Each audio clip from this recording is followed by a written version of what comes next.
संमेलनाच्या दिवशी मुख्य अतिथी म्हणून आलेल्या सुप्रसिद्ध नृत्यांगना प्रभादेवी मुलींचा भरतनाट्यमचा कार्यक्रम बघून फार प्रभावित झाल्या. मुख्यतः लावण्याच्या प्रदर्शनाबाबत त्यांनी प्रिन्सिपल मॅडम आणि संपदा मॅडमकडे भरभरून स्तुती केली. लावण्याला स्वतः जवळ बोलावून उत्तम नृत्य केल्याबद्दल तिला शाबासकी दिली. सर्वांसमोर तिची मान गर्वाने ताठ झाली. संपदा मॅडमलाही आता गहिवरून आलं होतं. कारण अप्रत्यक्षरित्या त्यांनाही ही शाबासकी होती. संमेलनाच्या शेवटी बक्षीस वितरण झाले. दरवर्षीप्रमाणे यावर्षीही लावण्याला इतर अभ्यासू स्पर्धांमध्ये जसे की निबंध लेखन, क्विझ कॉम्पिटिशन पारितोषिक मिळाले. पण यावर्षीचे हे या नृत्याबद्दल भेटलेले पारितोषिक तिच्यासाठी विशेष होते. आज लावण्या तिच्या गुणांमुळे आकर्षणाचं केंद्र बनली होती. ती प्रेक्षकांमध्येही चर्चेचा विषय होती. बऱ्याच पालकांनी लावण्याच्या आई-वडिलांना त्याबद्दल बोलून दाखवले आणि त्यांना शुभेच्छा दिल्या. हे सगळं बघून लावण्याच्या आई-वडिलांच्या डोळ्यांमध्ये आनंदाश्रू होते.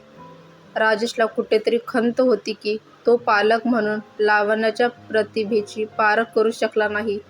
ती उत्तम असून सुद्धा तिला काढण्यात आलं होतं आणि आपण तिची चूक गृहीत धरली. लावण्याच्या आई समाजात व्यक्तीची पारख करणारी, रूपाला नाही तर गुणाला महत्त्व देणारी ही लोकं आहेत, याची प्रचिती प्रभादेवींच्या माध्यमातून मिळाली. त्या दिवशी लावण्याच्या आनंदाला ठिकाणा नव्हता. घरी आल्यावर सुद्धा आई-बाबांनी तिचे गुणगान केले. त्यावेळी मात्र सौंदर्या थोडी फुगली होती. कारण सौंदर्याच्या मते आजची कीर्ती कौतुक तिच्या वाटणीचे होते, जे भाग्याने लावण्याला लाभले होते.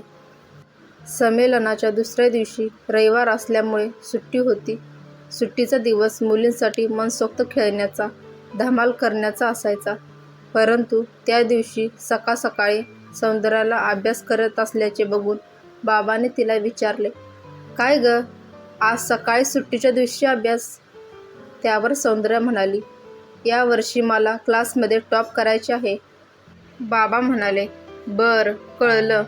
चल आता नाश्ता करायला आणि लावण्याला उठव." "मी नाही, तुम्हीच उठवा." सौंदर्याच्या या उत्तरावर दुर्लक्ष करत राजेशने लावण्याला उठवले. सौंदर्याचा रोष लावण्यावर होता. काल ती पहिल्यांदाच दुर्लक्षित झाली होती आणि तिला त्यात स्वतःचा पराभव झाल्याचे जाणवत होते. पराभवाची सवय नसल्यामुळे ते पचवणे, ते सहन करणे तिला अशक्य होते. लहानपणापासूनच सर्वांच्या आकर्षणाचे केंद्र असलेल्या मुलांच्या बाबतीत हे असं होतं. कोणी त्यांना दुर्लक्षित केलेले खपत नाही. सौंदर्याच्या मते लावण्या त्याला कारणीभूत होती. लावण्या ही दरवर्षी वर्गात अभ्यासामध्ये अव्वल येत असे. जसे लावण्याने नृत्यात सौंदर्याचे पारितोषिक हिरावून घेतले, त्याप्रमाणे अभ्यासात प्रथम क्रमांक पटकावून लावण्याला पछाडायचा ध्यास तिने धरला होता. सकाळचा नाश्ता आटोपल्यावर लावण्याने सौंदर्याला खेळायला विचारले असता सौंदर्याने नकार देत म्हणाली, "मला अभ्यास आहे आणि तू मला मुद्दाम खेळायला नेते आहेस. तुला वाटतं मी टॉप नाही केले पाहिजे म्हणून." त्यावर लावण्या म्हणाली, "मला कशाला वाटेल? आणि तुला नाही यायचे तर नको येऊस. मी जाते." धावत लावण्या दाराजवळ गेली. दार उघडले तर दारात रोहन होता. "सौंदर्या नाही येत खेळायला?" रोहनने विचारले. "नाही, ती नाही म्हणते." तेवढ्यात आई रोहनला आवाज देत म्हणाली, "रोहन बेटा, ये आत. तूच समजव तिला. बसले सकाळपासून अभ्यास करत रूममध्ये." रोहन मस्तीत उड्या मारत रूममध्ये गेला आणि सौंदर्याला म्हणाला, "इतकी काय अभ्यास करायचे? मला टॉप करायचे क्लासमध्ये." "अगं, बराच वेळ आहे परीक्षेला.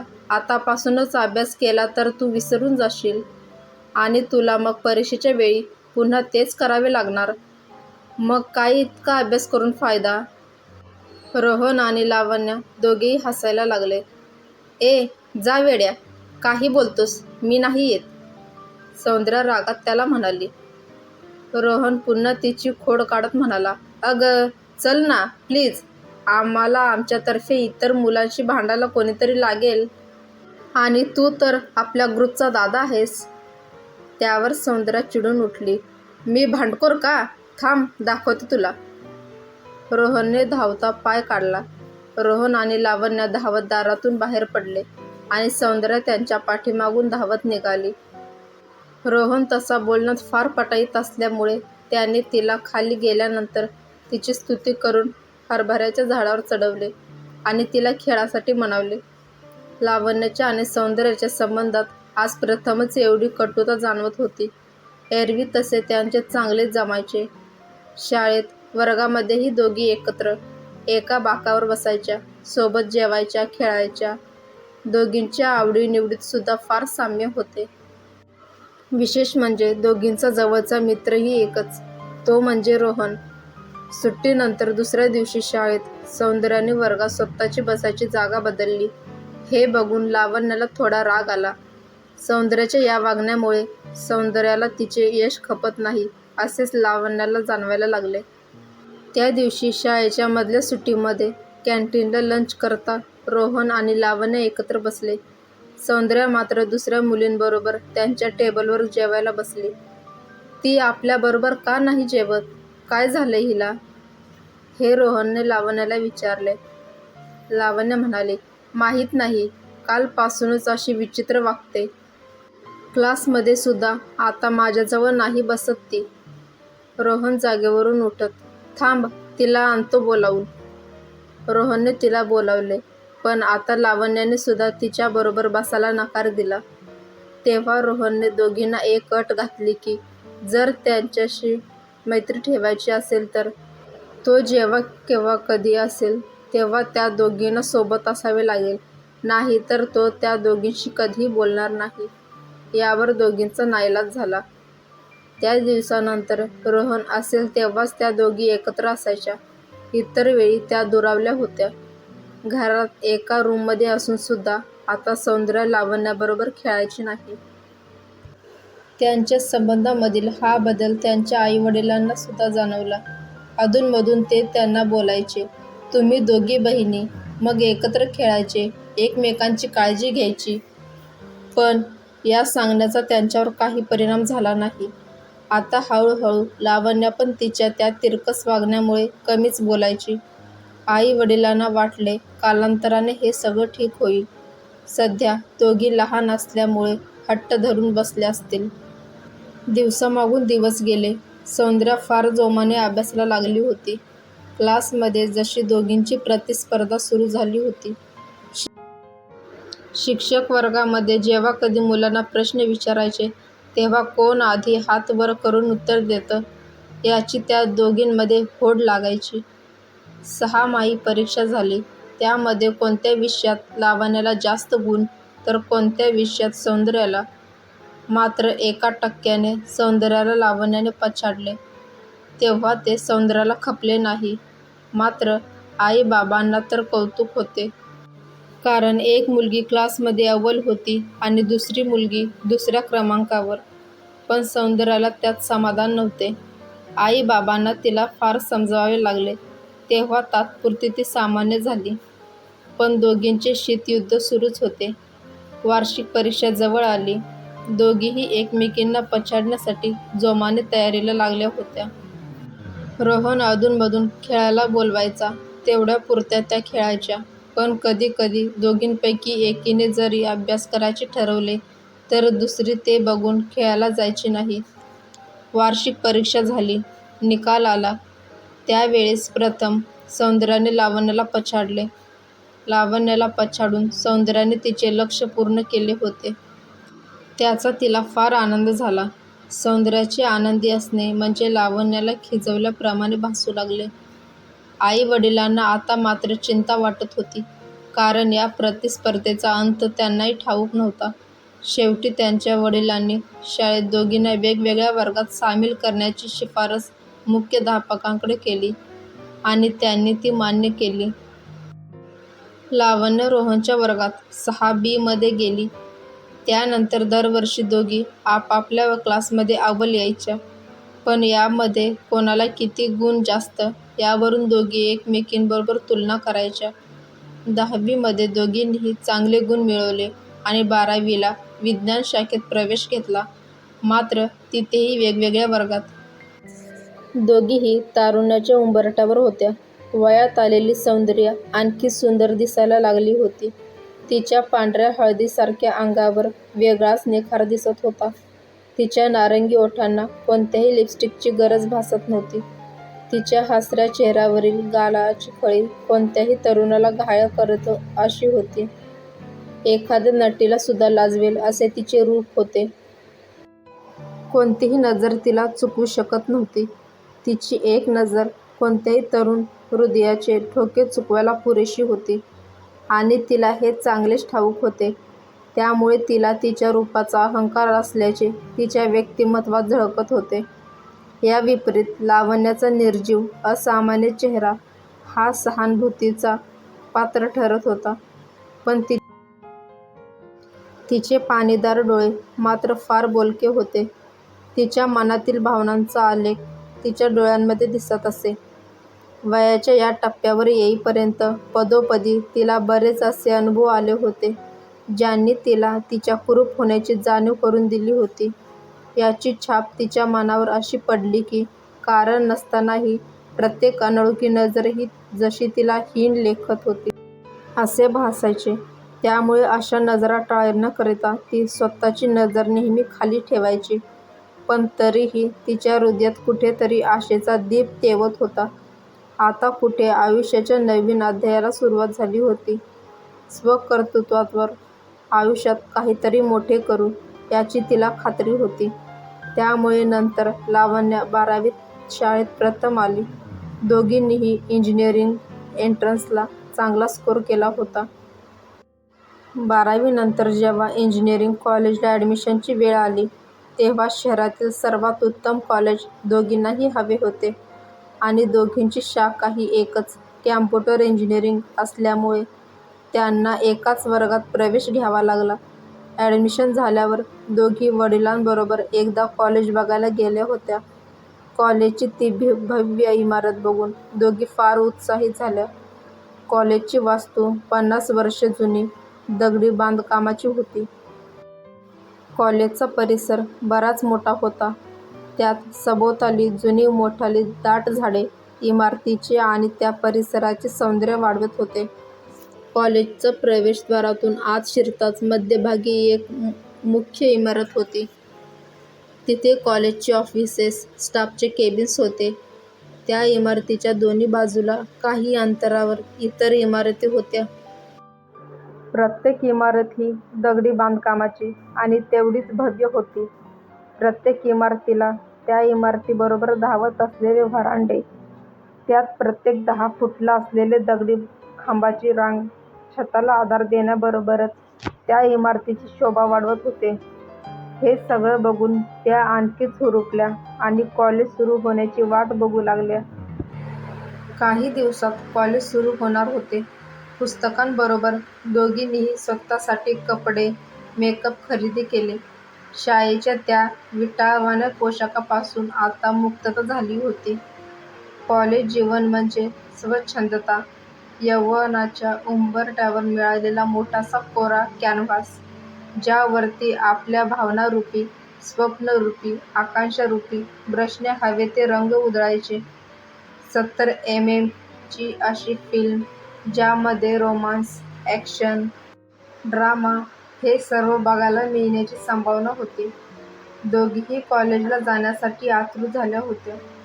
स्वच्छंदपणे नवीन जगात भरारी घ्यायला त्या उत्सुक होत्या.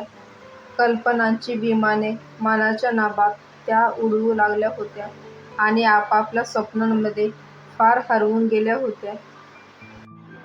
कॉलेजच्या पहिल्या दिवशी दोघी नटून थटून कॉलेजला जायला निघाल्या. एकत्र न जाता घरून वेगवेगळ्या निघाल्या. सौंदर्या ऑटोने तर लावण्या सिटी बसने कॉलेजकरिता निघाली. जून महिना लागून गेला होता. पावसाच्या सरींनी भेट दिली होती. मातीचा सुगंध मनातील उत्साहाला द्विगुणित करत होता. सौंदर्या ऑटोने आधीच कॉलेजला पोहोचली होती. मात्र बस ट्रॅफिकमध्ये अडकल्याने लावण्याला पोहोचायला उशीर झाला होता. आज पहिला दिवस असल्यामुळे प्रथम वर्षातील सर्व विद्यार्थ्यांना ऑडिटोरियममध्ये जमायचे होते. तिथे कॉलेजचे डीन विद्यार्थ्यांना संबोधन करणार होते. लावण्य कॉलेजला पोचली व घाईघाईत मुख्य इमारतीत प्रवेश केला. तिला पोचायला उशीर झाला असल्यामुळे प्रथम वर्षाचे कोणीच विद्यार्थी तिथे दिसत नव्हते. व्हरांड्यातून जात असलेल्या एका स्टाफला तिने ऑडिटोरियमचा पत्ता विचारला. मुख्य इमारतीच्या मागील भागात एका उभ्या रेषेत असणाऱ्या इमारतीनंतरच्या इमारतीत ऑडिटोरियम असल्याचे त्याने सांगितले. ती घाईघाईत तिकडे निघाली. त्या इमारतीच्या व्हरांड्यात पोचल्यावर तिथे बऱ्याच इतर दालनांची दारे दिसली होती. त्यामुळे नेमके दार कोणते हे तिला ठाऊक नव्हते. एका दालनात शिरली तर तिथे मोठी लायब्ररी होती. पुन्हा बाहेर येऊन उशीर झाल्यामुळे व्हरांड्यातून घाईत इकडून तिकडे धावत प्रत्येक दालन बघायला लागली आणि अचानक एकाला जाऊन धडकली. तिच्या तोंडून लगेच सॉरी निघाले. तिने वळून बघितले तर समोर एक उंचपुरा सुंदर तरुण उभा होता. चेहऱ्यावर स्मित हास्य करत तो म्हणाला, "इट्स ओके." कोणत्याही तरुणीला अपेक्षित असे त्याचे रूप होते. ते असून सुद्धा त्याच्यात जराही अहंकार दिसत नव्हता. त्याच्या डोळ्यांमध्ये तिला आदर, नम्रता दिसत होती. त्याला बघून ती काही सेकंद स्तब्ध झाली. शांतता तोडत दोघांच्या तोंडून निघाले, "ऑडिटोरियम." आणि दोघेही हसले. "हाय, मी पराग, फर्स्ट इयर." तो तरुण स्वतःचा परिचय देत म्हणाला. लावण्य थोडी कचकत, "मी लावण्य, फर्स्ट इयर." पराग म्हणाला, "नाईस टू मीट यू." "मी पण ऑडिटोरियमकडेच निघालो. शेवटून दुसरे दार. Let's go." लावण्य त्यावर काही न बोलता त्याच्याबरोबर चालत ऑडिटोरियमला निघाली. तिला परागला बघून काय बोलावे सुचलेच नाही. दोघे ऑडिटोरियममध्ये पोचले. आत अंधार होता. स्टेजवरती भाषणे सुरू होती. पराग मोबाईलचा टॉर्च ऑन करून सीट शोधायला लागला. मध्येच त्याला त्याचा एक मित्र भेटला. त्याच्या शेजारी काही सीट्स खाली होत्या. पराग आणि लावण्य एकमेकांच्या शेजारील सीटवरती बसले. थोड्या वेळात भाषणे संपली. ऑडिटोरियमच्या आतील दिवे लागले. कार्यक्रम सुरू होण्याआधीच विद्यार्थ्यांना त्यांच्या शाखेनुसार समूह करून बसण्याची सूचना केली होती. पण लावण्य आणि पराग उशिरा आल्यामुळे त्यांना हे ठाऊक नव्हते. कार्यक्रमानंतर शाखेचे प्राध्यापक त्यांच्या शाखेच्या विद्यार्थ्यांना कॉलेज कॅम्पस, लॅब्स, क्लासरूम दाखवणार होते. लावण्य परागच्या समूहाबरोबर बाहेर पडली. प्राध्यापक त्यांच्या समूहाला घेऊन त्यांची कार्यशाळा आणि डिपार्टमेंट दाखवायला घेऊन गेले. लावण्य चकित होऊन हळूच परागला म्हणाली, "हे आपल्याला इलेक्ट्रॉनिक्स डिपार्टमेंट का दाखवत आहेत?" पराग, "मग तू पण इलेक्ट्रॉनिक्सलाच आहेस ना?" "नाही, मी कॅम्प्युटरला." पराग, "हो, सॉरी, मी तुला विचारलेच नव्हते. पण आम्ही सगळे इलेक्ट्रॉनिक्सला आहोत." लावण्य चिंतेने बोलली, "माझा क्लास कुठे असेल? मी आता त्यांना कुठे शोधू? मला टीचर्स काय म्हणतील?" तिची चिंता बघून पराग धीर देत म्हणाला, "आपण शोधू त्यांना. नको काळजी करू."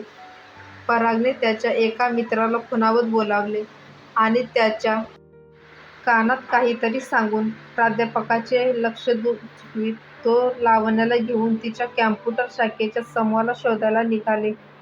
काही वेळात ते दोघे कॅम्प्युटर डिपार्टमेंटला पोचले व तिथे तिला तिच्या वर्गातील विद्यार्थी दिसले. पराग लावण्याचा निरोप घेत, "ते तुझे क्लासमेट्स. मी निघतो आता. भेटू नंतर." लावण्याला चिंतित बघून परागचे असे मदत करणे तिच्या मनाला स्पर्श करून गेले. तिच्या ध्यानात आले की ती त्याचे आभार मानायला विसरून गेली होती. मनोमन तिने त्याचे आभार मानले. लावण्य तिच्या समूहात सामील झाली. तिथे सौंदर्य आधीच त्या समूहात होती. तिच्या जवळ जात लावण्य हळूच म्हणाली, "तू मला का नाही बोलावले? मी चुकून दुसऱ्या ग्रुपबरोबर गेले होते." त्यावर तिरकसपणे उत्तर देत सौंदर्य म्हणाली, "कोणी सांगितले तुला उशिरा यायला?"